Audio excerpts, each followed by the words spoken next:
sekedar baik, tetapi sangat baik. Ya, ini dan juga ini bukan hanya pada saat adanya forum kerukunan umat beragama saja. Memang setelah adanya forum kerukunan umat beragama, toleransi yang sudah baik begitu menjadi semakin baik, ya, semakin baik, hubungan silaturahmi antar tokoh-tokoh agama, ya, antar umat beragama itu semakin baik, ya, itu artinya apa namanya, di dalam perkembangan dunia arus globalisasi, modernisasi, ya kan, yang sekarang cenderung masyarakat itu semakin individual, ya kan, semakin hedonis, materialis gitu. Kita sangat bersyukur, ya, sangat bersyukur sampai saat ini kerukunan umumnya di Indonesia, walaupun banyak riak-riak di Indonesia ini, tetapi secara umum juga baik. Kita masih menjadi bangsa yang selamat, bangsa yang rukun, bangsa yang satu bersatu dari Sabang sampai Merauke, Miangas sampai Rote. Demikian juga di Bali. Di Bali ada terkenal dengan pariwisata, ya kan, globalisasi, modernisasi, ya, tetapi tradisi tetap dijaga, budaya tetap dijaga, dan toleransi, ya, bukan sekedar toleransi saja, artinya kebersamaan kita antar masyarakat, antar umat beragama, ya, rasa persaudaraan kita masih bisa dipelihara. Nah, ini Ratu katakan bukan hanya pada saat mulai ada FKUB, tetapi toleransi ini sikap menerima perbedaan dan menerima adanya keyakinan-keyakinan yang lain, ya, keyakinan-keyakinan yang lain, sepanjang itu keyakinan kepada Tuhan yang Maha Kuasa, yang Maha Esa, keyakinan-keyakinan antar agama, ya, penerimaan perbedaan itu di Bali itu sudah sejak lama, ya, sudah sejak lama, bahkan lama sekali, ya. Kalau di Bali, kalau dalam sejarahnya kita bisa mulai dari permulaan abad ke-11, tahun Saka 923, tahun 1001 Masehi, di mana pada saat itu ada 9 sekte Hindu, ya, yang gontok-gontokan zaman Udayana waktu itu. Ya, Maharesi Empu Kuturan kemudian merukunkan, menyatukan itu di Samuan Tiga. Ya, masyarakat Bali waktu itu bisa bersatu, bisa rukun, kemudian akhirnya saling bisa menerima, saling kemudian bahkan bisa bersatu sehingga menjadi Hindu Bali yang diwarisi, Hindu Dresta Bali itu Hindu, ya, Bali ini yang diwarisi sampai sekarang. Nah, kemudian yang terkenal juga adalah pada zaman Dalam Watu Renggong, ya, Dalam Watu Renggong pada abad ke-15. Dalam Watu Renggong itu raja di Raja Bali, ya.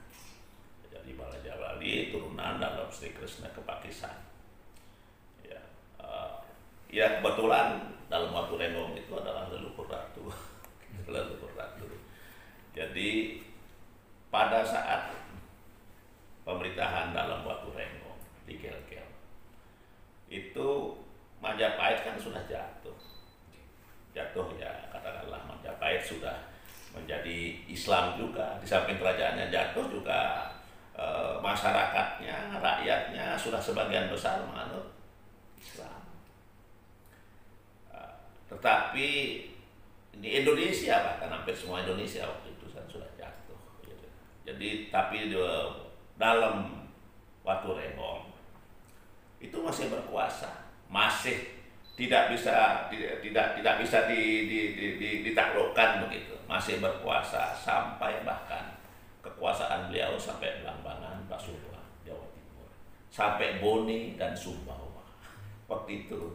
Nah, Di Blambangan dan Pasuruan waktu itu sudah juga banyak yang sudah beragama Islam, dan juga masih ada yang beragama Hindu, kan begitu.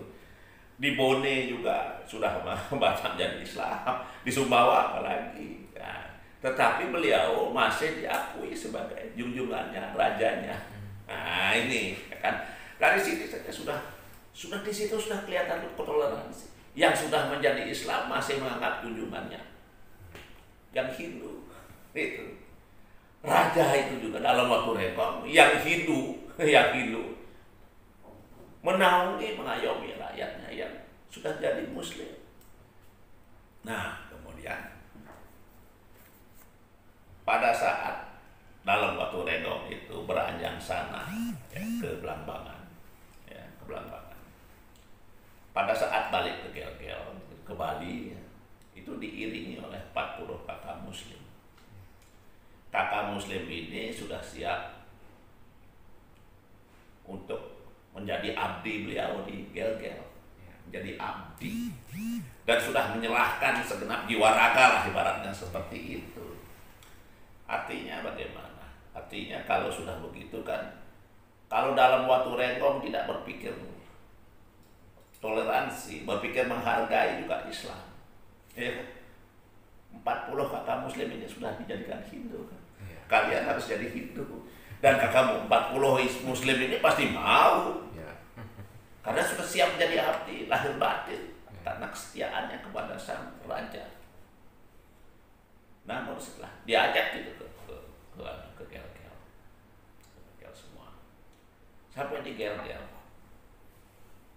itu 40 kakak Muslim itu tidak dijadikan Hindu, malah dijadikan lebih Muslim. Nah itu lebih Muslim.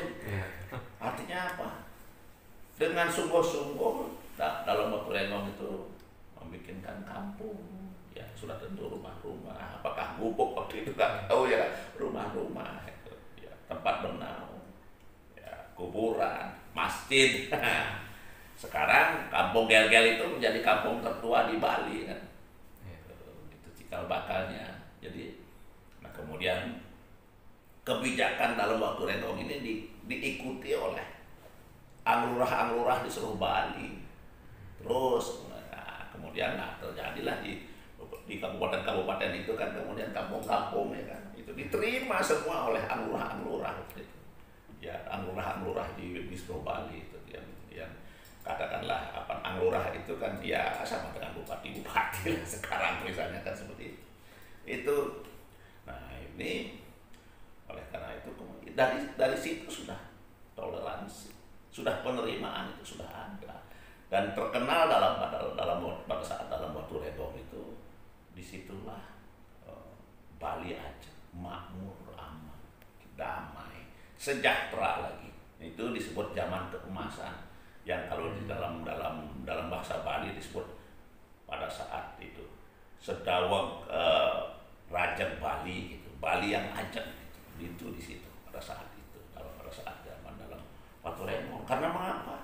Karena sang raja menerima perbedaan keyakinan itu dengan tulus, mengayomi semua umatnya, apakah dia Muslim, apakah dia Hindu, apakah dia Buddha. Waktu itu Kristen belum masuk ya, belum masuk, diterima dengan baik, diayomi. Nah kemudian masyarakatnya, rakyatnya, apakah Muslim, apakah Buddha, apakah Hindu, itu juga setia kepada raja. Dan raja bijak gitu, berpikir yang pokoknya bagaimana mensejahterakan, ya kan, mensejahterakan masyarakatnya. Jadi antara berpadu antara kekuatan agama, ya kan, dan kekuatan kenegaraan.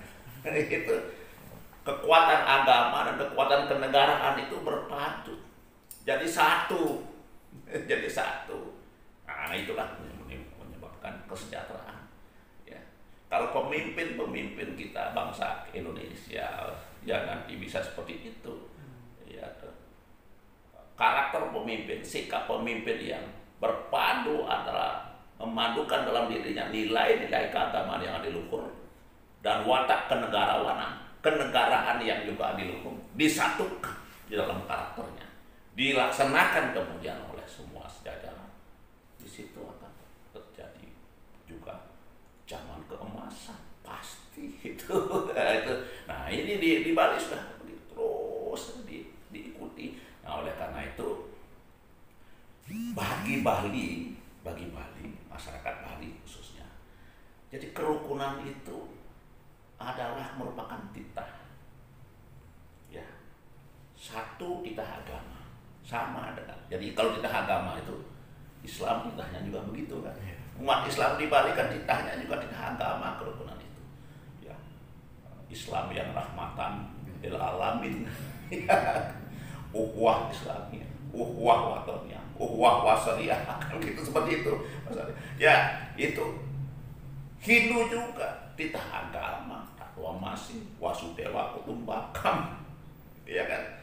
Kristen juga begitu, mengajarkan cinta kasih, kebersamaan, persaudaraan. Ya. Ya. Buddha juga begitu, bahkan Konghucu juga begitu. Titah agama.